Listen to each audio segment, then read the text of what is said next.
தவநாள் 7 ஆளும் செய்தியும். நமது அன்றாட வாழ்க்கையில் ஆள் என்பவர், அதாவது நபர் என்பவர் மிக முக்கிய பங்கு வகிக்கிறார்.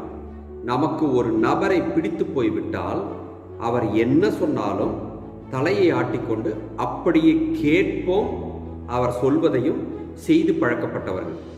ஒருவேளை ஒரு நபரை பிடிக்கவில்லை என்று வைத்துக் கொள்வோமே, அவர் 1000 நல்ல மனிதராக இருந்தாலும் சரி, 1000 நல்லதை சொல்லி தந்தாலும் சரி, அவருக்கு நமது காதுகள் செவி கொடுக்காது, அதன்படி நடக்கவும் மாட்டோம்.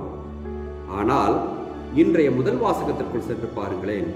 யோனா இறைவாக்கினர், அவர் முதலில் கடவுளின் சொல்படி நடந்தாரா என்று கேட்டால் நடக்கவே இல்லை. அவர் இஷ்டப்படிதான் நடந்தார்.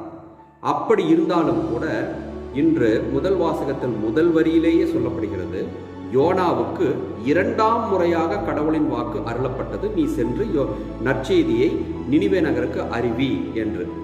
இவர் 2ஆம் முறையாகத்தான் அறிவிக்கப்பட்ட பின்பு நினிவே நகருக்கு செல்கின்றார்.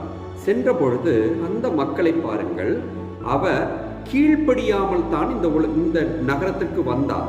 வந்து சேர்ந்து ஏனோ தானோ என்றுதான் அந்த மக்களுக்கு நற்செய்தியை அறிவிக்கின்றார். நீங்கள் திருந்தாவிடில் அழிந்து போவீர்கள் என்று நற்செய்தி அறிவிக்கிறார்.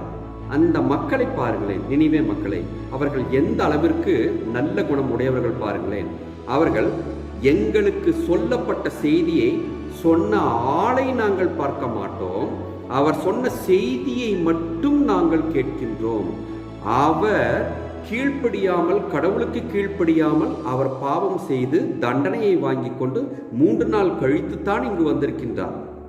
நீயே இப்படி இருந்தாய், நீ வந்து எங்களுக்கு அறிவுரை சொல்வதா என்று நினிவே மக்கள் கேட்டார்களா?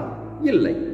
அவர்கள் அவரது ஆளை பார்க்கவில்லை, அவர் சொன்ன செய்தியை மட்டும் கேட்டு உடனடியாக, அரசன் முதல் கால்நடைகள் வரை உடனடியாக நோன்பிருந்து கடவுள் சொன்ன செய்தியை கேட்டு கடவுளுக்கு உகந்த மக்களாக மாறிப்போனார்கள். இது நமக்கு ஒரு பாடமாக அமையட்டும். இந்த தவக்காலத்தில் யார் சொல்கிறார்கள் என்பது கேட்பதை விட என்ன சொல்கிறார்கள் என்று கேட்டு அதன்படி வாழ்வதற்கு கற்றுக்கொள்வோம்.